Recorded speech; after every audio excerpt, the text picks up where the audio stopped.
मुश्किलें उत्पन्न हुई थी, एक फूड सिक्योरिटी की, दूसरी एनर्जी सिक्योरिटी की, उसमें उन्होंने रूस ने भी कोऑपरेट किया था और वहां पर कुछ रिलैक्सेशन शुरू हो गया।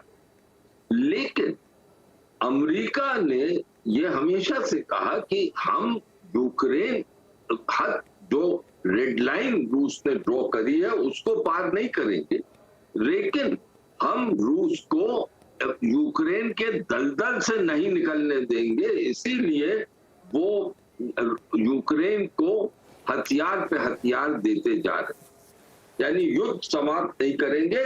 अब जो कदम पुतिन ने उठाया है उसको कीमत चुकानी पड़ेगी।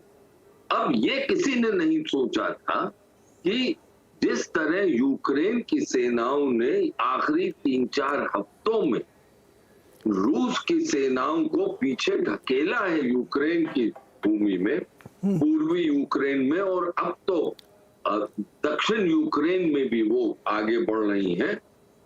ये स्थिति जो सामने आई है पुतिन के, तो उससे पुतिन जो है और पुतिन की सेना को धक्का लगा, और ये कदम जो वो उठा रहे हैं, जो आपने गिनाए हैं, जिसमें मैं समझता हूं सबसे महत्वपूर्ण कदम ये है कि अगर वो यूक्रेन की इस भूमि को, डॉनबास की भूमि को अपने की विलय कर लेते हैं और फिर ये कहते हैं कि ये रूस की भूमि है, तो फिर मामला जो वो है वो बहुत पेचीदा हो, क्योंकि अभी तक अगर आप देखें पश्चिम के देशों ने और अमेरिका ने कोई भी ऐसा हथियार नहीं दिया है और यूक्रेन को इजाजत नहीं दी है कि लड़ाई जो है वो रूस की भूमि तक ले जाए।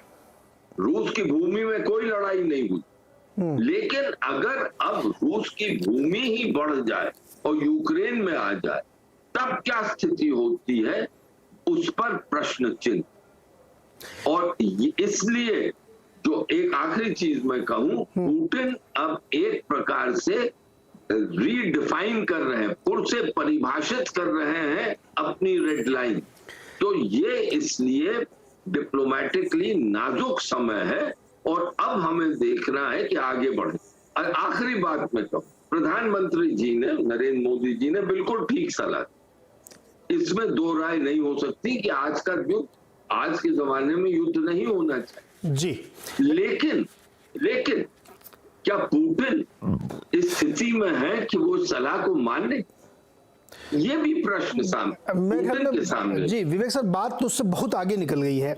मेरा एक छोटा सवाल आपसे, उसका जवाब दीजिएगा कि ये जो 4 जो बॉर्डरिंग स्टेट है उनमें रेफरेंडम कराएंगे, क्या वो एक इन्फ्लक्स पॉइंट होगा कि जैसे ही वहां पे इसी हफ्ते रेफरेंडम कराएंगे और फिर सेना लगाए इन्फ्लेक्शन को, वहां से फिर ट्रिगर होगा बड़ा वॉर? आप ये कहना चाह रहे हैं? मैं ये कहना चाह रहा हूं कि अगर जैसे क्रीमिया है, हाँ, अब क्रीमिया को कोई दुनिया नहीं मानती कि क्रीमिया रूस का हिस्सा है, लेकिन ये साफ है कि रूस ने ये कहा है कि क्रीमिया पर आगे नहीं बढ़े, यूक्रेन की सीमा, यूक्रेन की सेना क्रीमिया पर आगे नहीं आए। अब अगर डॉनबास का हिस्सा भी क्रीमिया की तरह रूस ने कहा ये हमारा हिस्सा, तो फिर क्या वहां पर जो युद्ध चलेगा, वहां पर जो आक्रमण होगा, उसका रूस किस तरह रिएक्ट करेगा, वो अब देखना है। क्योंकि आपने देखा जो अभी तक रूस की भूमि, जो अंतरराष्ट्रीय समुदाय रूस की भूमि मानता है, वहां पे लड़ाई नहीं हुई, लड़ाई खाली यूक्रेन की भूमि पे चल रही है। तो एक किस्म से जो कि वार्निंग या आप जो राय दी थी, वार्निंग दी थी पुतिन ने, उस वार्निंग को पश्चिम के देशों ने पूर्ण रूप से कबूल किया। लेकिन अब वो फिर से अगर डॉनबास का रीजन वो ले लेते हैं, वो कहते हैं ये रूस है, और वहां पर अगर लड़ाई होती है, तब क्या वहां पर क्या सूरत हाल बनेगी? अब इंटरनेशनल डिप्लोमेसी का टेस्ट अब आए जी, क्योंकि रूस जो है वो पूरी चीज बदल रहा है, और ये साफ है कि हम लोगों को, भारत जैसे देश को और देशों को इसमें बहुत मुश्किल आई जी, क्योंकि अब हम क्या करेंगे? जी दीपक सर, एक सवाल आपसे और बनता है। ये जो मदरहुड स्टेटमेंट होते हैं कि अगर हमारे ऊपर दिक्कत आई तो मैं ऐसा करूंगा वैसा करूंगा, न्यूक्लियर पावर, वो सब ऐसा बोलते हैं और ये स्ट्रेटजी भी होती है, लेकिन मेरा सवाल इससे एक कदम आगे का है। क्या इस वक्त वो सिचुएशन बन चुकी है कि रशिया का पीछे हटना असंभव है और वो परिस्थितियां बन रही हैं जहां पे आपको लगता है कि ऐसा हो सकता है कि वो हमला करे, क्योंकि अब वो पीछे कैसे हटेगा? वो तो फिर मतलब ईगो वाली बात हो गई। क्या ये आपको लगता है डर है ये, और डर बहुत ज्यादा बढ़ रहा है? ये प्रश्न हम मुझसे पूछ रहे हैं? जी नहीं, दीपक सर से पूछा मैंने। नहीं Vivek sir, you are more knowledgeable, अगर आप जवाब देना चाहे आप दे दीजिएगा। द रियलिटी सर, आपका प्रश्न, थैंक यू सर, ये बहुत अच्छा प्रश्न आपने पूछा है। सर आपको याद है एक संगठन होता था, उसका नाम था सोवियत यूनियन। अफगानिस्तान से पीछे हटे, वो टूट गया। गोर्बाचोव साहब जिसका हाल ही में निधन हुआ, probably the most hated man in Russia. अब अगर ये पीछे हटे तो इसका क्या होगा, इसका भविष्य क्या है सर? इसको कच्चा निकल जाएंगे। द वे इसने प्रोजेक्ट किया है कि मैं प्रोटेक्टर हूं of Russian interest through out Europe. Sir पिछले साल इनका एक प्रेस कॉन्फ्रेंस मैं सुन रहा था, उसमें इन्होंने कहा था कि जिसको देखो, क्योंकि हमारा देश इतना बड़ा है, वो थोड़ा सा उसका हिस्सा काट लेना चाहता है, हम उनके दांत तोड़ देंगे ताकि वो काट ना पाए। सुनिए ये कह रहा है, he is obsessed with protecting the unity of the Russian Federation। अगर वो यूनिटी गई, ये भी फिर गया, और फिर जानता है कि रूस को उसके बाद उठने में बहुत दिक्कत होगी, जैसे कि 1990s 2000 में हुई थी। उसकी इकोनॉमी खत्म हो गई थी, पश्चिमी देशों ने और उनके रूसी चमचों ने लूट लिया था, मिलिट्री स्ट्रेंथ खत्म हो गई थी, कोई परवाह नहीं करता था रूस के। कहते तो रूस तो नेपाल के बराबर का है, लेकिन इसने रीबिल्ड किया है और ये जानता है कि इसका भविष्य रशियन टेरिटोरियल इंटेग्रिटी के साथ लिंक्ड है, और जो रशियन पॉपुलेशन है दुनिया भर में फैली हुई, खासतौर यूरोप, उनके हितों के साथ लिंक्ड है। ये इसने अपने आप को एक चैंपियन प्रेडिक्ट किया। ये पीछे नहीं हटेगा sir, not a chance in hell. पीछे नहीं हटेगा। तनेजा जी, तो मामला तेल के खेल से आगे निकल गया है और जो अपेक्षित सफलता चाहिए थी रशिया को, पुतिन को, वो मिल नहीं रही है। तो अब अपने देश में भी उनको अपनी इज्जत रखनी है और पीछे नहीं हट सकते। बात इतनी आगे बढ़ गई कि डर बन गया, तेल का खेल तो अब पीछे छूट रहा लग रहा है। बिल्कुल, मैं सुन रहा था और हमारे साथियों को, देखिए दोनों बातें हो रही हैं। एक तरफ मैं अभी काफी लंबा समय यूरोप में गुजार के आया, बहुत लोगों से मुलाकातें हुई और वहाँ बड़े वरिष्ठ पॉलिटिशियंस हैं, मंत्री स्तर के लोग, वो कहते हैं कि ये युद्ध जो है यूक्रेन के अंदर है, रूस की टेरिटरी में जाने का तो कोई सोचता भी नहीं, ना नेटो सोचती है, ना यहाँ पे कोई किस तरह का हुआ है। और अगर आप जर्मनी जैसे देश में जाएं तो वहां अभी भी ये है कि युद्ध को जल्दी से जल्दी खत्म। यूरोप की सबसे बड़ी अर्थव्यवस्था है जर्मनी, वो चाहते हैं युद्ध जल्दी खत्म होना चाहिए और कि वो रूस की टेरिटरी में फैल जाए, इसका तो कोई जिक्र ही नजर नहीं आता। बल्कि मेरे को कुछ लोगों ने ये भी कहा, जो मंत्री स्तर के वरिष्ठ लोग हैं, कि मैंने कहा आप लोग कुछ समाधान क्यों नहीं ढूंढते, आप तो सभी यूरोपियन है, रूसी भी तो यूरोपियन ही है। कहते हैं कि आपको किसने बोला कि बातचीत नहीं हो रही है, किसने आपको कहा है?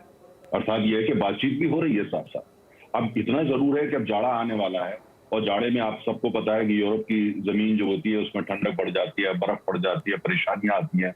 तो अब परसेप्शन मैनेजमेंट है, मुझे लगता है, जो वक्तव्य दिया गया जिसमें एक तरफ ये भी कह दिया गया मॉस्को की तरफ से, लंदन को टारगेट करके लंदन के बारे में भी बात कर दी गई। मुझे लगता है कि ये परसेप्शन मैनेजमेंट है, क्योंकि परसेप्शन ये बन रहा है कि यूक्रेन की जो फौजें हैं वो जीत रही हैं, आगे बढ़ रही हैं, और रूस की फौजें जो हैं वो मतलब जो है रिसीविंग एंड पे है।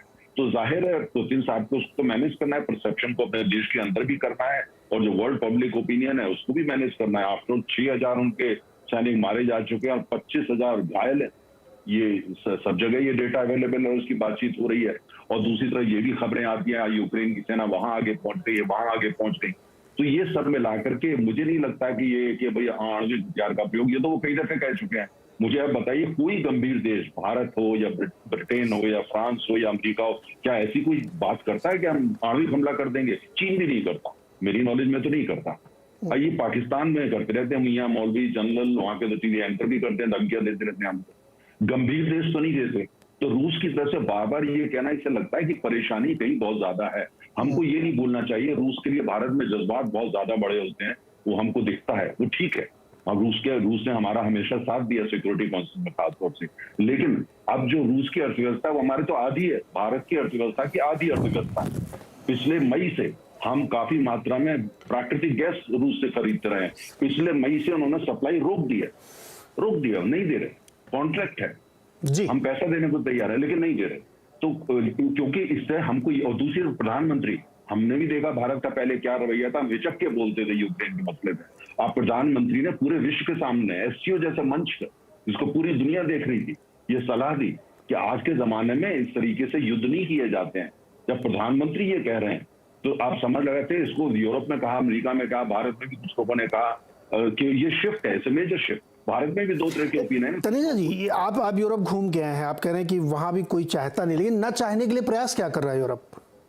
नहीं, देखिए वहां पे जो मुझे ऐसा लगता है कि जो बात अभी हमारे एक साथी ने कही, कहीं ना कहीं ऐसे लगता है कि यूक्रेन का युद्ध, और कई लोग ऐसे हैं पश्चिम में जो ये चाहते हैं ये युद्ध में रूस को फंसा दिया जाए, मतलब इसको, यूक्रेन को अफगानिस्तान बना दो, जिसमें रूस की अर्थव्यवस्था भी चकनाचूर हो जाए और उनकी जो हेकड़ी है उसको भी खत्म कर दिया जाए। तो उसको अफगानिस्तान बना दो, उसका भुगतान कौन करेगा? यूक्रेन की जमीन पर यूक्रेन के लोग करेंगे। तो उनको ट्रेनिंग दो, उनको हथियार दो, उनको पैसा दो। लेकिन यूरोप में जो कुछ देश हैं जैसे जर्मनी वगैरह, जो मेरी रीडिंग है, वो नहीं चाहते, वो नहीं चाहते कि यूरोप में एक यूक्रेन या अफगानिस्तान बन जाए, वो ऐसा युद्ध हो जाए कि यूक्रेनी ध्वस्त हो जाए और उसकी लपेट में और कोई ना कल को आ जाए। तो दो मत वहां पे चल रहे हैं, ऐसा नहीं कि एक मत है, ऐसा नहीं है। तो दूसरी तरफ हमको दूसरा जो वहां की जो अर्थव्यवस्था है, देखिए नीरज जी सुनिए ध्यान से, आज अगर आप अर्थव्यवस्था को एक तरफ किनारे पे कर देते हैं और सारा फोकस न्यूक्लियर बम पर रखते हैं, तो नॉर्थ कोरिया के पास ही बम है, तो क्या यूज कर लेगा क्या? वो तो बिल्कुल, किसकी अर्थव्यवस्था क्या है? कुछ कोई अर्थव्यवस्था नहीं है। रूस की भारत के मुकाबले आधी अर्थव्यवस्था है, जर्मनी के आगे तो टिकता नहीं गई। प्रश्न इस बात का है कि रूस को ये भी देखना है कि उसकी इकोनॉमी 50% इकोनॉमी उसकी सिर्फ नेचुरल रिसोर्सेज पे चलती है और एक्सपोर्ट पे चलती है। अगर वो निर्यात ही नहीं होगा तो कहां से पैसा आएगा? कल यूरोपियन यूनियन ने कल क्या फैसला लिया? यूरोपियन यूनियन ने सैंक्शंस के बावजूद कल ये घोषणा करी कि अगर रूस जो है वो थर्ड कंट्रीज को एक्सपोर्ट करता है तो उसमें कोई यूरोपीय का देश जो है उसके बीच आड़े नहीं आएगा, मतलब उसको इग्नोर करेगा, ईज करेगा, होने दो। और आज की तारीख में जब हम ये कह रहे हैं, आज की तारीख में 12 लाख बैरल ऑयल जी तनेजा जी, रूस का यूरोप में आ रहा है, आज भी आ रहा है। देखिए 3 पाइपलाइन अभी भी गैस आ रही है। तनेजा जी, ये बात मैं आपकी सहमत हूँ, एनर्जी के प्रोसेस चल रहा है, लेकिन आप देखिए कि जर्मन ने अपनी तमाम जो कंपनीज है उनको नेशनलाइज किया, जिसमें जो रशियन स्टेक था उसको नेशनलाइज कर दिया है। मेरा सवाल ये कि मैं फरवरी से इस पे शो कर रहा हूं और हर शो में मेरा आपसे लोगों से एक ही सवाल होता है कि कौन है जो इसको रोकने के प्रयास कर रहा है? मुझे बताइए, जर्मनी प्रयास कर रहा है क्या? यूएस प्रयास कर रहा है क्या? कोई इसको रोकना की कोशिश कर रहा है? सब हथियार दे रहे हैं, पैसे दे रहे हैं और लगे रहो आप। मैं इसका जवाब आपको देता हूं। अभी आपने अपने इंट्रोडक्शन उसके अंदर आपने ताइवान को लेके जो चीन की बात है उस पर युद्ध की बात करी। मैं भी यूरोप में था, वहां की जो विदेश सचिव है ब्लिंकन साहब, उनकी सलाहकार एक महिला है, उन्होंने मुझे बोला कि राष्ट्रपति बाइडेन नहीं चाहते थे कि स्पीकर पेलोसी ताइवान जाए, वो उनकी इच्छा के विरुद्ध गई वहां पे, और चूंकि वहां एक प्रोविजन है तो एयरफोर्स का प्लेन देना पड़ गया, लेकिन बाइडेन साहब इसको लेकर के अभी तक नाराज। तो प्रश्न ये होता है, ये लोकतांत्रिक देश है यूरोप में, ये रूस नहीं है या चीन नहीं है, लोकतांत्रिक देश है, वहां तरह तरह की आवाजें हैं और वो आवाजें जो चाहती है युद्ध खत्म हो, यूक्रेन का युद्ध जो है वो खत्म हो, वो आवाजें भी काफी प्रखर हैं बिजनेस के अंदर भी और लोग और पॉलिटिकल पार्टीज के अंदर। जी सर। जनरल साहब, मुझे ये बताइए कि जो जिस तरीके के स्टेटमेंट बयानबाजी चल रही है वॉर रूम में जब आप लोग होते हैं तो इसको कैसे डिकोड करते हैं? क्या सीरियसनेस होती है इनमें? सीरियसनेस बहुत होती है, कोई मजाक थोड़ी है ये। इससे matter of life and death है, बड़ी ज़रूरी बात है, सब बड़े ध्यान से इसको सोचते हैं, ऐसे थोड़ी इस पे कोई एक्शन होता है। अब बात शुरू कीजिए कि इस समय लड़ाई की हालत क्या है। लड़ाई की हालत ये है कि यूक्रेनियन फोर्सेस को कुछ हद तक सक्सेस मिली, क्योंकि वहाँ से एक किस्म से मैं मानता हूँ कि रशियन फोर्सेस की एक टैक्टिकल रिट्रीट थी, एक रीऑर्गेनाइजेशन थी, चाहे इसको जो भी लफ्ज़ आप इस्तेमाल करना चाहें करें, लेकिन they were to reorganise themselves with better weapons, with better strength. उनके पास स्ट्रेंथ कम थी, उस स्ट्रेंथ को भी उन्हें बढ़ाना है, तो दे वर रीऑर्गेनाइजिंग पिछले 10-15 दिन से। उसमें दुनिया को ये लगने लगा कि शायद यूक्रेन युद्ध जीत रहा है और रशिया युद्ध हार रहा है। तो ये तो कभी एक्सेप्टेबल है ही नहीं रशिया को कि वो किसी हालत में युद्ध को हारेगा। तो पिछले दिनों में 10-12 दिनों में जो हमें नजर आ रहा है वो ये है मिलिट्री पॉइंट ऑफ व्यू से कि रशियन फोर्सेज आर रीग्रुपिंग। अभी तक रशिया ने अपने पूरे हथियारों को इस्तेमाल किया ही नहीं है। Russia has got massive artillery, Russia has got massive missile power, Russia has got massive air power. अभी तक तो इनमें से किसी का इस्तेमाल हुआ ही नहीं है। अभी तक तो छुटपुट बातें करता रहा, इधर से कोई 2 आर्टिलरी फायर कर दी, उधर से कोई मिसाइल फायर कर दी। Now he is regrouped with all his massive fire. अभी न्यूक्लियर की बात मत कीजिए, न्यूक्लियर को तो अलग छोड़ दीजिए 2 मिनट के लिए। The conventional weapon power Russia has got has not been used even 25% yet. तो उसको अगर इस्तेमाल करेगा और उसको सपोर्ट करेगा एडिशनल मैन पावर से तो पूरा माहौल बदल जाएगा। दूसरी बात इसके साथ ये भी देख लीजिए कि रेफरेंडम होने वाला है वहाँ पे 4 उनकी जगह पे, जो नाम आपको मालूम है। उन 4 जगह में रेफरेंडम हो रहा है 23 और 27 के बीच में। अगर रेफरेंडम हो गया इन सपोर्ट रशिया, जो कि हो जाएगा क्योंकि रशिया के जो लोग हैं उसको सपोर्ट कर रहे हैं, जो वहाँ के जो उनसे अलग जाना चाहते हैं वो सपोर्ट कर रहे हैं, तो उसके बाद Russia is legally empowered to enter this area with massive force. अब क्या होगा कि रशिया फोर्स लेवल इंक्रीज करेगी, उससे यूक्रेन का नुकसान होगा। यूक्रेन का नुकसान ऑलरेडी $350 बिलियन हो चुका है। इसके बाद अगर उसने मैसिव फायर पावर इस्तेमाल की, उससे कितना ज़्यादा और नुकसान होगा। अब जहाँ तक कि वॉर रूम का सवाल है, I see massive retaliation by Russia to again attain a position of supremacy. Russia कभी इस लड़ाई को रोकेगा नहीं जब तक कि वो विनर घोषित नहीं हो जाएगा, और विनर घोषित करने की जरूरत किसी को है नहीं, क्योंकि ऐसा रिजल्ट नहीं निकलता। वो अपने आप नजर आएगा कि किस तरह से यूक्रेन के अंदर बर्बादी हो रही है और किस तरह से यूरोप सफर कर रहा है। अभी जरा सर्दी आने दीजिए, सर्दी आई ही नहीं है अभी तक। अभी ऑलरेडी अमेरिका में रिसेशन शुरू हो गया है, उन्होंने इंटरेस्ट रेट को आज बढ़ोतरी दे दी है। उसके बाद आपने आज की खबरें देखी होगी, यूके में रिसेशन हो रहा है। हर एक चीज जो 1 पाउंड की मिलती थी वह 2 पाउंड की मिल रही है। जो पेट्रोल 1.15 का था वो आज 2 पाउंड का हो गया है। जहां खाने का सामान 2 पाउंड का मिलता था वहां 3 पाउंड का हो गया है। जर्मनी में देखिए क्या हो रहा है, फ्रांस में क्या हो रहा है, ठंड पड़ने वाली है। यूरोप के अंदर जो लोग अभी तक 3 भोजन करते थे वो केवल 2 भोजन कर पा रहे हैं। और इसी तरीके से अगर प्राइस बढ़ती रही ऑयल की तो आज से फरवरी तक 200% ऑयल की और गैस की प्राइस बढ़ जाएगी। ये यूरोप रहेगा कैसे? उधर से रशिया का जो ऑयल बिक रहा है वो बिक रहा है, वो तो पैसे कमा रहा है अपने। Russian economy has definitely got sanction but they are managing it. इस वक्त जो हरकत हो रही है इकोनॉमिक फ्रंट पे, मैं मानता हूं कि Russia is dictating terms to the world. अभी आप देखिए कि जिस तरह से लड़ाई चल रही है, I do not accept the fact that Russia is on the loser side, Russia is on the winner side still. अभी रशिया हारा नहीं है, अभी तो रशिया ने फायर पावर इस्तेमाल नहीं की है। जनरल साहब एक सवाल, जहां तक न्यूक्लियर का सवाल है, 1 मिनट, जहां तक न्यूक्लियर का सवाल है, मैं न्यूक्लियर का सवाल भी क्लियर कर देता हूं। देखिए nuclear weapons of strategic decision. Nuclear weapons जो टैक्टिकल हम बात करते हैं वो टैक्टिकल होते नहीं है, दे आर स्ट्रेटेजिक वेपन्स। और न्यूक्लियर वेपन्स का इस्तेमाल करना होता है MAD, म्यूचुअली एश्योर्ड डिस्ट्रक्शन। अगर हम समझते हैं कि रशिया कहीं भी 2-4 टैक्टिकल न्यूक्लियर वेपन इस्तेमाल करेगा तो क्या उसके रिस्पांस नहीं आएगी? और अगर रिस्पांस आएगी तो वो रशियन मेनलैंड में जाएगी कि यूक्रेन में जाएगी? तो रशिया जो of course it's a serious nuclear power, उसने पिछले 10-12 दिन में टेस्ट भी किए उनको क्रूज मिसाइल न्यूक्लियर वॉरेट के साथ। लेकिन मैं मानता हूं कि न्यूक्लियर वॉर की बात ना करें, न्यूक्लियर वॉर का कोई इस समय जरूरी नहीं है, ना होगी। इस समय रशिया के पास अनफ कन्वेंशनल वेपन पावर है जिससे वो यूक्रेन को बड़ी अच्छी तरह से समझा सकता है कि जीत कौन रहा है। तो जिस दिन जीत की पोजीशन में आ जाएगी, जिस दिन रशिया ये समझेगा कि he is in a winning position, he may stop the war. I do not say he will, but he may not, and you want at least the negotiations to start. उस तरफ Europe की जब बुरी हालत होगी economy में तो शायद बातचीत के माहौल बन सकता है। So let us not defeat it by saying Russia is losing। अब क्या होगा, न्यूक्लियर वेपन इस्तेमाल करेगा? जी नहीं, एक दो हल्के में तो बिल्कुल नहीं लेना चाहिए। हारा है और न्यूक्लियर वेपन इससे जल्दी इस्तेमाल नहीं होने वाला। हल्के में तो नहीं लेना चाहिए। अब जर्मनी में WPI 45% है, नहीं हल्के से नहीं लेना चाहिए। There are major nuclear powers in the world. America is a nuclear power, UK is a nuclear power, France is a nuclear power, Russia is। तो क्या न्यूक्लियर की तो बात करना, मैं समझता हूँ इस म्यूचुअली एश्योर्ड डिस्ट्रक्शन, ये तो मैडनेस है। I don't think anybody is even talking about the nuclear war. These are all saber rattling। लेकिन हाँ, इसमें बड़ा डेंजर होता है, कभी गलती से किसी से हो गया तो पूरा विश्व नाश हो जाएगा।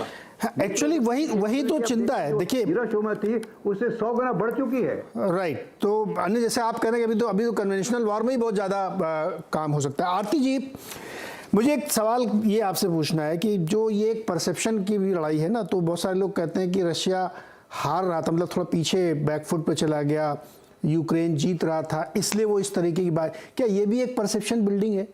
आपको लगता है कि रशिया बैकफुट पे चला गया, वो हारने लगा, तो इसलिए परसेप्शन के लिए बयान देने शुरू किए?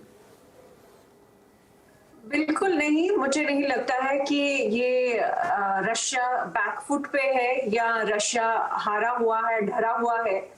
किसी भी एंगल से मुझे वो नहीं दिखता है। मैं यहाँ मॉस्को में बैठी हूँ। इनफैक्ट पिछले 10 दिन से जो मैं देख रही हूँ, लोगों से बात करके जो मुझे समझ आ रहा है कि प्यूटिन को बहुत बैकिंग है आम जनता की। प्यूटिन को अपने इंटेलेक्चुअल्स की, अपने एलीट की, जितना भी एस्टैब्लिशमेंट है रशिया का, उस सब की बैकिंग है। तो किसी भी एंगल से मुझे ना तो उनका लैक ऑफ कॉन्फिडेंस दिख रहा है, ना ही तो मुझे उनका लैक ऑफ रिजॉल्व दिख रहा है। इनफैक्ट जितना जितना यूएस और नेटो फोर्सेस जो है, जितना वो एडैमेंट रहेंगे कि यूक्रेन को लड़वाएंगे, यूक्रेन के कंधे से गोलियां चलाएंगे रशिया पे, उतना ही मुझे लगता है यहाँ रिजॉल्व और सिंपैथी जो है वो प्यूटिन एडमिनिस्ट्रेशन के साथ है। आप किसी से भी बात, सड़कों पे जाइए, आज मैं लोगों से, आम जनता से पूछती हूँ, जो 25 साल से अबाव जो पॉपुलेशन है वो बिल्कुल उनका समर्थन कर रहे हैं। दूसरी बात, आप ये देखिए कि परसेप्शन बिल्ड कौन कर रहा है कि प्यूटिन बहुत हारा हुआ है या उनके पास ताकत नहीं है। ये सारा वेस्टर्न मीडिया का जो प्रोपेगेंडा चल रहा है कि एक तो उन्होंने पहले ही एक इमेज बना के रखी थी कि प्यूटिन मॉन्स्टर है, रशिया एक स्टेट, पुलिस स्टेट है। मैं यहाँ पे पिछले 10 दिन से हूँ और मुझे कहीं पे भी पुलिस स्टेट तो नजर नहीं आ रही। मुझे ये भी नहीं नजर आ रहा है कि लोग प्यूटिन को गालियां दे रहे हो या प्यूटिन के खिलाफ धरने लगा रहे हो, प्रोटेस्ट लगा रहे हो, वैसा भी कुछ नहीं है। तो ये जो इमेज बनाई है वेस्टर्न मीडिया ने और वेस्ट ओवरऑल वेस्टर्न पावर्स ने कि रशिया मॉन्स्टर है या प्यूटिन हारा हुआ है, डिल्यूजनल है, ये सब प्रोपेगेंडा की बातें हैं।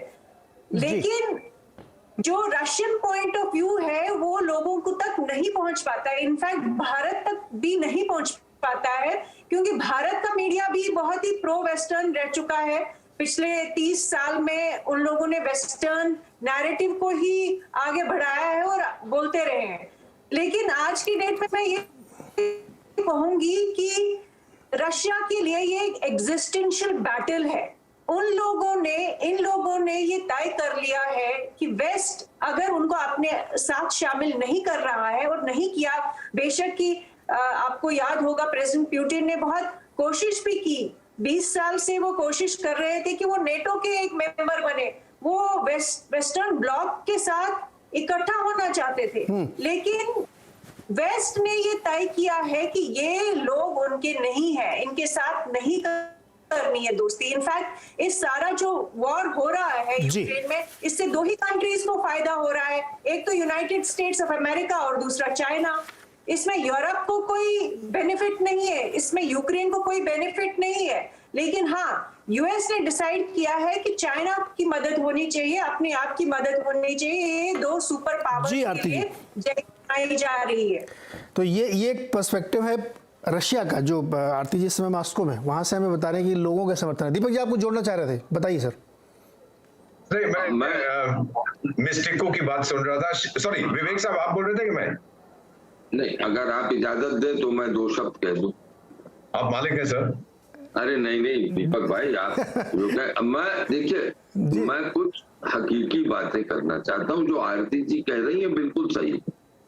एक रूस में हमेशा से एक राष्ट्रवाद रहा है और आज के दिन वो राष्ट्रवाद रूस में फैला हुआ।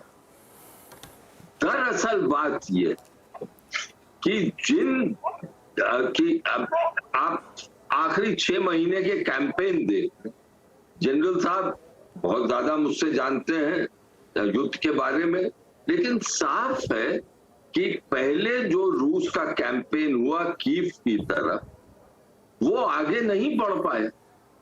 दूसरा, रूस ने फिर अपने जो उनके उद्देश्य थे वो बदले और पूर्व में उन्होंने सफलता प्राप्त की, दक्षिण में सफलता प्राप्त की, और जैसे मैंने आपसे अर्ज किया एक संतुलन बना। वो संतुलन अब थोड़ा सा टूटा है। इसके हो सकता है कि रूस ने पूरी अपनी शक्ति इस्तेमाल नहीं की है। रूस के पास बहुत कन्वेंशनल शक्ति है, वो इस्तेमाल कर सकता है, लेकिन अभी तक नहीं की।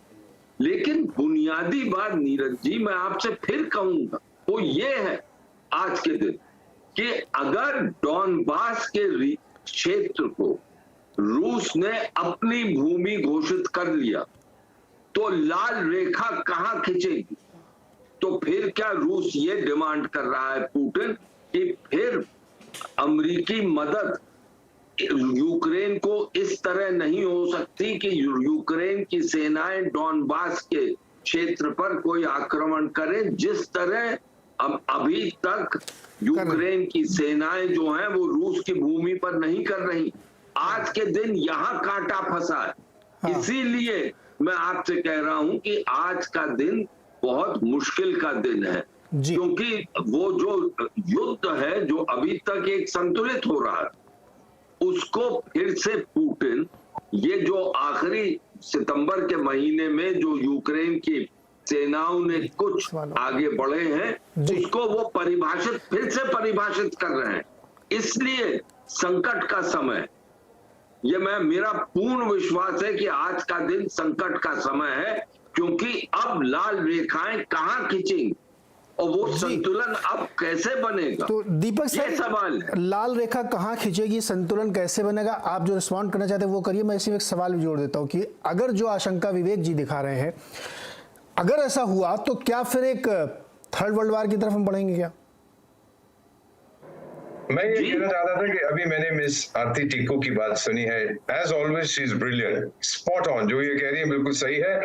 मेरे पास एक संदेश है, आप इजाजत दें मैं पढ़ देता हूँ। Lot of friends in Russia, से मैं राजदूत रहा हूँ आर्मीनिया, जॉर्जिया, पोलैंड, लिथुआनिया में। तो एक रशियन फ्रेंड जो लगभग मेरी उम्र के हैं, उनका एक मैसेज है, रूसी में है। I don't know Miss Tikko, गावरीचे पर-रूस्की, do you speak Russian? I can, और I just do it in English बाकी लोगों के लिए। उन्होंने एक चीज साफ इसमें लिखी है, roughly my age, राजू थे मेरे साथ, कहीं लिखा है, this is our chance to come back, to be taken seriously, we will not give up। अब आगे इसके बताइए मैं क्या कह सकता हूं। ये विचार है वहां पे कि ये हमारा मौका है। कुछ दिन पहले जो बहुत बुजुर्ग है नेता अमेरिका के, जो भी उसका नाम है, बाइडेन ऐसा कुछ नाम है, तो उन्होंने कहा था कि रूस को न्यूक्लियर वेपन्स नहीं यूज करने चाहिए। अरे तेरे को किसने बोला था यूज करने लगे? क्या प्रीएम्प्ट करने की कोशिश कर रहा था? Sir, it's a mind game, और इस माइंड गेम में मुझे लगता है पिटाई हो रही है यूक्रेन की, तकलीफ होगी यूरोप के लोगों की। वो अंकल मेरा बाइडेन तो समुद्र के उस पार बैठा है, उसको कुछ नहीं होने वाला, और रूस को जरूर तकलीफ होगी, लेकिन ये उनके लिए,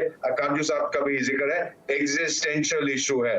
अगर पुतिन साहब अपने ऑब्जेक्टिव ऑब्टेन किए बिना पीछे हट गए तो उनका इतिहास खत्म हो जाएगा सर। वो नहीं हटेंगे सर।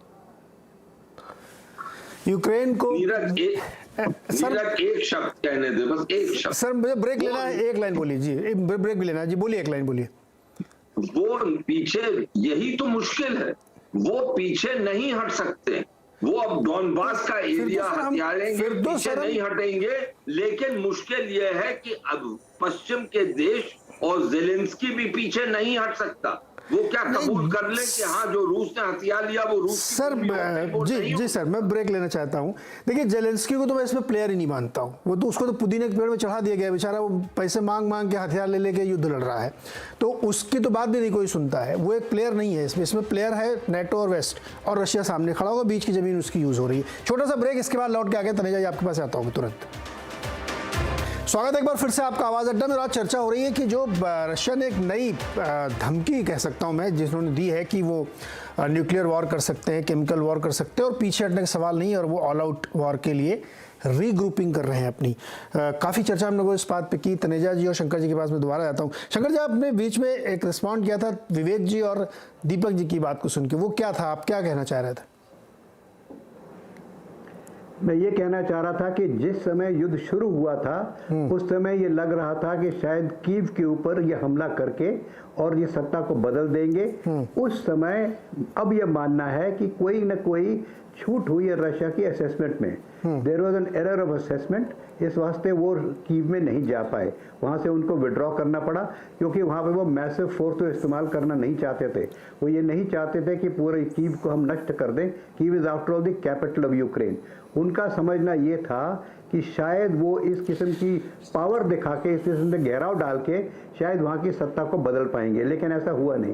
तो उन्होंने उसकी टैक्टिकल रीड कर ली, उसका उस पर कोई असर नहीं पड़ा। लेकिन द मेन ऑब्जेक्टिव जो उस समय भी रशिया का था वो सदर्न एरिया में था। They wanted to open a port, they wanted to go into the Black Sea. वो उन्होंने अपने अगले लड़ाई के हिस्से में हासिल कर लिया है। अब जो स्टेलमेट चल गया पिछले दिनों से, जहाँ के काउंटर ऑफेंसिव शुरू हो गया, उसके बाद रशिया की रणनीति बदल गई। रशिया को ये लगने लगा कि मेरी तो अब इसमें हार की बातचीत हो रही है, ये वेस्टर्न मीडिया तो हावी हो रहा है कि मैं हार गया हूँ, ऐसा नहीं हो सकता। तो उसने रीग्रुप किया है, उसने आपने देखा अखबारों में, अब वहाँ पे मोबिलाइजेशन शुरू की है, वहाँ पे फेयर अमाउंट ऑफ उसकी जो नफरी है वो तकरीबन दुगनी हो जाएगी। तो he is got additional manpower, he is got weapons which he has not used as yet. So अब वो इसका काउंटर ऑफेंसिव करेगा, और जब काउंटर ऑफेंसिव करेगा उस समय जो यूक्रेन के अंदर नष्ट होगा, जो यूक्रेन को सफर करना पड़ेगा, उसके बाद अगर वेस्टर्न पावर समझ गई, नहीं समझेगी ये भी मुझे लगता है, लेकिन समझ गई तो शायद युद्ध रुक सकता है। लेकिन तो वेस्टर्न पावर तो ये चाहती है कि they must kill every last Ukrainian, जो यूक्रेन का एक एक व्यक्ति मर जाए उसके बाद लड़ाई खत्म हो। आफ्टर ऑल रशिया का तो कोई आदमी अवश्य मर रहे हैं, रशिया के अंदर कोई नुकसान तो नहीं हुआ है। यूरोप के अंदर सिर्फ यही हुआ है कि रिसेशन हो रहा है, चीजों के दाम बढ़ गए, लेकिन कोई वहां पर बम तो नहीं गिरा अभी तक, वहां कोई आदमी नष्ट तो नहीं हुआ, वहां की कोई बिल्डिंग तो नहीं गिराई गई। तो these people are not understanding the implication of all of it, and I am surprised कि इतने बड़े बड़े नेता इस बात को नहीं समझ पा रहे हैं। जैसा कि मोदी जी ने कहा, this is not the era of war, this is the area of economic development. आप इकोनॉमिक डेवलपमेंट केवल अमेरिका चाहता है कि हथियार बेच बेच के मैं इकोनॉमिक डेवलपमेंट कर लूंगा, वो तो होगा नहीं, वो तो होगा नहीं। वो तो उसकी जात तो आप देख रहे हैं, अमेरिका में रिसेशन चलने वाला है, सॉरी यूरोप में रिसेशन हो रहा है। तो the point to understand is this, that you are giving a leeway, you are giving an opportunity to Russia to become more aggressive. और अगर वो मोर एग्रेसिव हुआ तो और यूक्रेन के अंदर नष्ट होगा, और यूक्रेन को नुकसान होगा, और हाहाकार मचेगा यूरोप के अंदर। तो न्यूक्लियर वेपन की बात छोड़ दीजिए, अभी तो कन्वेंशनल वेपन से वो इनको सॉर्ट आउट कर देगा। तनेजा जी, मामला गड़बड़ा रहा है, एक्सपर्ट लोग तो ऐसा मान रहे हैं।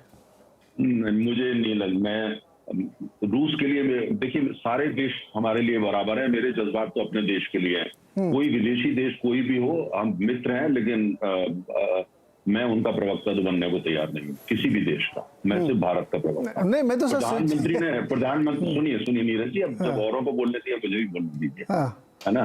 देखिए प्रधानमंत्री जब हमारे कहते हैं, और इतने बड़े मंच पे, एससीओ जैसे मंच पे जाकर के, कि भाई आज के जमाने में इस तरह के युद्ध नहीं करे जाते हैं, क्या मतलब है इसका? कि भारत जैसा देश जिसने हमेशा रूस का साथ दिया, फरवरी से हमारे पे इतना दबाव आया, उसके बावजूद हमने रूस का एक तरीके से जो है हर जगह साथ दिया, यूएन में भी दिया, हर जगह दिया। लेकिन उसके बाद जो है जिस हिसाब से अगर युद्ध बढ़ता है और वहां पे जो है इस तरीके से सारा कुछ होता है, उसकी कीमत पूरी दुनिया चुकाती है। हम लोग सारे पैनल पे जो बैठे हैं, हम लोग सब संपन्न लोग हैं, हमको क्या पता इसी यूक्रेन युद्ध और रूस के हमले की वजह से, रूस ने हमला किया है, इसको कोई नकार पाया तो फिर हमले की परिभाषा बदलनी पड़ेगी हकीकत। और उसकी वजह से भारत में आम आदमी, गरीब आदमी, उसको भी ज्यादा पैसा चुकाना पड़ रहा है। पेट्रोल महंगा, डीजल महंगा, एलपीजी महंगी, खाने की चीजें महंगी, तमाम चीजें महंगी हो गई। तो हमको ये भी सोचना पड़ेगा, यही प्रधानमंत्री ने कहा। और मेरा ये मानना है कि अगर रूस कमजोर होता है, वो हमारे लिए अच्छी खबर नहीं है, क्योंकि भारत चाहता है, हमारे राष्ट्र हित में, कि रूस मजबूत बने, जिससे कि वो चीन की गोदी में ना जाए, उसकी निर्भरता चीन पर न बढ़े। हमारा सिर्फ ये कैलकुलेशन, ये एनालिसिस है। लेकिन सर ये तो रूस को सोचना है ना तनेजा जी, पुतिन साहब को सोचना है, हम लोग क्या करें सोच के? उसी पे दूसरा, अगर हम ये कहते हैं, अगर हम ये कहते हैं कि भाई अमेरिका की अर्थव्यवस्था चौपट हो रही है, यूरोप की चौपट हो रही है, तो रूस की क्या हो रही है? रूस क्या वर्ल्ड सुपर पावर हो रहा है इकोनॉमिकली? क्या वो 100 बिलियन डॉलर की इकोनॉमी हो रहा है? बिल्कुल नहीं हो रहा है। रूस की अर्थव्यवस्था भी उतनी चुनौतियों के सामने है जितनी यूरोप की है, और भारत की भी तमाम चुनौतियां आयातित हैं, और रूस की वजह से, जो यूक्रेन हो रहे हैं उसकी वजह से। इसीलिए तेल महंगा है, इसीलिए खाद्यान्न महंगा हो रहा है, इसीलिए मुद्रास्फीति हो रही है। तो हमारा प्रश्न ये है कि हमको ये देखना है, हम एक इंडियन चैनल पे बैठे और रूसी चैनल पे तो बैठे नहीं है, हमें ये देखना है हमारे हित में क्या है। प्रधानमंत्री ने क्यों कहा? प्रधानमंत्री का मैसेज बिल्कुल क्लियर था, नीरज जी ध्यान दीजिए, ये था कि अब हो गया जिससे जो कुछ हुआ, बैठिए और आकर के इसका समाधान ढूंढिए। अमेरिका नहीं चाहेगा इसका समाधान, अमेरिका नहीं चाहता, नेटो नहीं चाहती है, इसका समाधान उन देशों को आके करना पड़ेगा जिनको सबसे ज्यादा नुकसान हो रहा है, जिसमें कुछ देश यूरोप के शामिल है। मुझे हो सकता है मैं गलत हूं, लेकिन मुझे लगता है जर्मनी और फ्रांस चाहते हैं कि युद्ध खत्म हो सकता है पोलैंड ना चाहता हो, लेकिन जर्मनी और फ्रांस चाहते हैं। क्या रशिया भारत की बात मान के युद्ध को खत्म कर देगा? मैं आपकी बात का जवाब देता हूं। देखिए, जब भारत के प्रधानमंत्री इस बात को कहते हैं, जिनको पूरी दुनिया ने ये समझा कि भारत जो है वो रूस के साथ है, पुतिन साहब के साथ है, जब भारत के प्रधानमंत्री एससीओ जैसे प्लेटफॉर्म पे बोलते हैं, एससीओ बिल्कुल ऐसा प्लेटफॉर्म है जो जहां की शुरुआत चाइना से हुई, एससीओ का मतलब ये शंघाई, ऐसी जगह का प्रधानमंत्री मैसेज दिया है और मैसेज तगड़ा है। और चीन भी नहीं चाहता कि युद्ध जो है वो बढ़े या रूस वहां पे फंस जाए, चीन भी नहीं चाहता। भारत ने भी स्पष्ट किया, जब भारत और चीन एक आवाज में बोलते हैं, पुतिन साहब को सुनना पड़ेगा, चाहे उनके समर्थक भारत में ना सुने, लेकिन पुतिन साहब सुनेंगे और मुझे लगता है कि शायद इसका कोई हल निकलेगा। जी विवेक जी, कहने दीजिए इसको, एक शब्द कहूंगा, ज्यादा नहीं जी। अगर जो प्रधानमंत्री ने संदेश दिया बिल्कुल ठीक था, उसमें दो राय नहीं हो सकती, लेकिन अगर पुतिन साहब वो संदेश उनका सुनते तो आज के दिन क्या वो मोबिलाइज करते अपनी फोर्सेस? क्या वो रेफरेंडम करवाते कि डॉनबास उनकी टेरिटरी में आए? क्या वो ये कहते कि हम एग्जिस्टेंशियल थ्रेट होगा तो फिर हम आगे न्यूक्लियर वेपन्स का इस्तेमाल करेंगे? हमें जो तनेजा जी कह रहे हैं सही, सर आंखों पर ये बात, लेकिन वास्तविकता नहीं भूलनी चाहिए। इस वक्त ये हालत है कि पुतिन, जैसे दीपक वोरा जी ने सही कहा कि पुतिन अब रूसी नेशनलिज्म की जड़ में है, वो उसको लीड कर रहा है। दूसरी तरफ जो मुश्किल है वो ये है, जो प्रधानमंत्री जी ने भी कही कि हमने हमेशा कहा है कि टेरिटोरियल इंटेग्रिटी और sovereignty are basic rules of the international order. तो क्या हम रूस से ये कह रहे हैं कि ये सब छोड़ दो, जो 15 साल से तुम कर रहे हो उससे पीछे हट जाओ और रूस मान जाएगा? ये तो वास्तविकता तनेजा जी कभी नहीं भूलनी चाहिए। हम जो राय दे रहे हैं सही राय दे रहे हैं, लेकिन पुतिन उस बात को नहीं सुनने वाला। एक लाइन नीरज जी, सिर्फ एक लाइन। काजू जी, मेरा फंडामेंटली आपसे डिसएग्रीमेंट नहीं है, बिल्कुल फंडामेंट मेरा ये कहना है कि अगर हमारे भारत के प्रधानमंत्री ने कहा है, चीन ने लगभग वैसे ही सजेस्ट किया है, जो वक्तव्य आया है प्रेसिडेंट को, वो उनको अपने हिसाब से जवाब देना है, अमेरिका को, नेटो को जवाब देना है। परसेप्शन मैनेजमेंट है, ये परसेप्शन अगर आ गया कि रूस हार रहा है तो उनको ये जुबान बोलनी पड़ेगी, हर एक को समझ में आता है। लेकिन साथ में जब ये कहा जाता है कि अब ये बहुत हुआ, धीरे धीरे आपको ढूंढना, यूरोप की बड़ी ताकतें जर्मनी फ्रांस चाहती हैं कि बातचीत से इसका मसला हल करे, चीन चाहता है, भारत चाहता है, तो ये तनेजा जी मुश्किल ये है that to every problem there is never in every solution. There are some intractable problems in the world, and this has become an intractable problem. इसका हल आसानी से निकलने वाला नहीं है। जी, अमेरिका भी, जी विवेक जी, अमेरिका भी काउंटर स्टेटमेंट दे रहा है कि किसी की जमीन पर आप ताकत से कब्जा नहीं कर सकते हैं। ये ताजा बयान है, अभी कहा है अमेरिका ने, क्योंकि वो रेफरेंडम कराने जा रहे हैं। आरती जी, ये जो एक कोशिश की गई है भारत ने रखी है, बिल्कुल समझदार व्यक्ति यही कहेगा, दुनिया को भी समझना चाहिए, क्या इस तरीके की फीलिंग, चर्चा, पल्स आपको वहां मिल रही है कि नहीं भाई अब खत्म करना चाहिए? देखिए, बिल्कुल नहीं। जो मैंने पहले भी कहा, यहाँ पे पूरे लोगों का समर्थन है पुतिन के जो डिसीजन उन्होंने लिया, और इनफैक्ट लोग ये कह रहे हैं कि ये युद्ध बहुत पहले होना चाहिए था। पुतिन ने काफी बर्दाश्त किया, काफी पेशेंस दिखाई, और शुरू में ही करना चाहिए था। इनफैक्ट अब ये कह रहे हैं कि आज नहीं किया तो कल के लिए और बहुत भारी पड़ेगा उन सब के लिए। उसके बजाय मैं एक पॉइंट कहना चाहती हूँ कि आज अचानक से अमेरिका को सॉवरेंटी के बारे में इतनी चिंता होने लगी। कभी उन्होंने जब इंडिया पे पाकिस्तान ने अटैक किया 47 में, तब तो उनको कोई चिंता नहीं थी सॉवरेंटी की। 65 में, 71 में, 99 में, तब तो कोई चिंता नहीं थी। आप मुझे बताइए अमेरिका कभी कभार भी क्यों जागता है सॉवरेंटी के सवाल पे? ये हमेशा ये क्यों करता है कि अफगानिस्तान चले गए इस्लामिक टेररिज्म का सफाया करने के लिए, लेकिन पहुंच गए इराक। ये हमेशा ये जो मिलिट्री इंडस्ट्रियल कॉम्प्लेक्स को पैसा बनवाने के चक्कर में ये कॉन्फ्लिक्ट्स क्रिएट करते हैं, जंग शुरू करवाते हैं, लोगों का नुकसान करवाते हैं। मिलियंस जो है इनोसेंट लोग जो है इस दुनिया में मारे गए क्योंकि अमेरिका का मिलिट्री इंडस्ट्रियल कॉम्प्लेक्स की भूख खत्म नहीं होती। तो क्यों मुझे बताइए कि क्यों हम क्या अमेरिका के रिप्रेजेंटेटिव्स हैं कि उनकी साइड ले? हम क्यों नहीं उनसे ये सवाल? सबसे बड़ा सुपर पावर दुनिया का अमेरिका है, लेकिन उससे सवाल नहीं पूछ रहे हैं कि ये गलत क्यों कर रहे हो, आप क्यों साथ दे रहे हो, आप यूक्रेन को बर्बाद क्यों कर रहे हो, आप यूक्रेन के जो लोग हैं उनकी जानें क्यों गंवा रहे हैं? तो ये जो हिपोक्रेसी है, जो डबल स्टैंडर्ड्स अमेरिका के है, ये अगर पूरी दुनिया स्पेशली जो अपने आप को एस्पिरेशनल पावर मानती है, वो चाइना है या इंडिया है, अगर ये सवाल हम नहीं खड़े करेंगे तो कौन करेगा?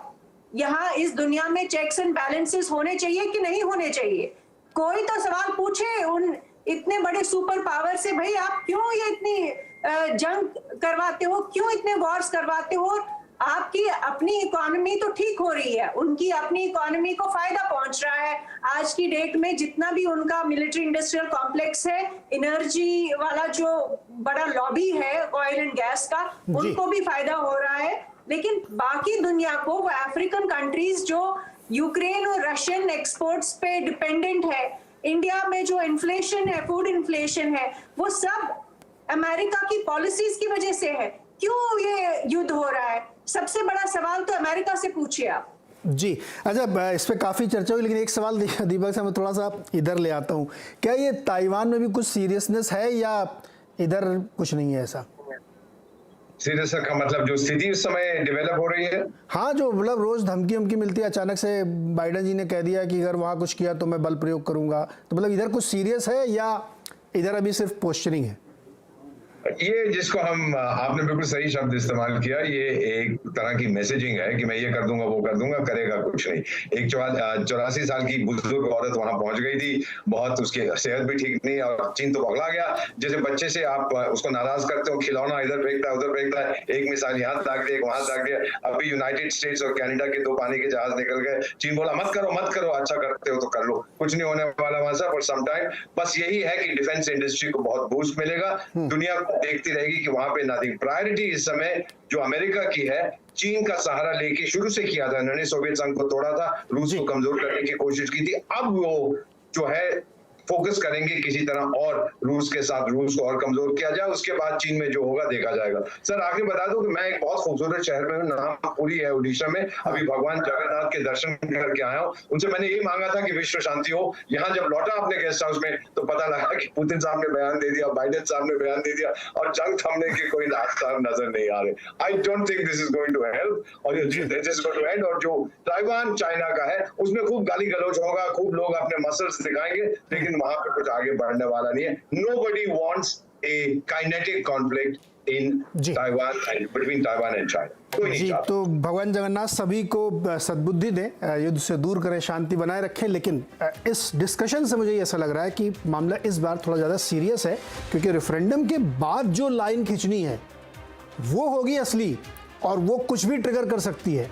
बोलने में शायद आपको लगे कि मैं अतिशयोक्त कर रहा हूँ, लेकिन वो वर्ल्ड वार भी हो सकता है, वो न्यूक्लियर कुछ भी हो सकता है, क्योंकि जब आप 15% ज़मीन यूक्रेन की कब्जा कर लेंगे तो फिर एक दिक्कत खड़ी होगी। तो अगले 8-10 दिन काफ़ी चिंता भरे, तनाव भरे और मुश्किल भरे हो सकते हैं, नज़र बनी रहेगी। बहुत बहुत शुक्रिया आप सबका हमारे साथ जुड़ने के लिए। आरती जी आपका खास तौर पे, आप मास्को से हमारे साथ जुड़ी और वहाँ की ताज़ा रिपोर्ट दी, बहुत बहुत शुक्रिया।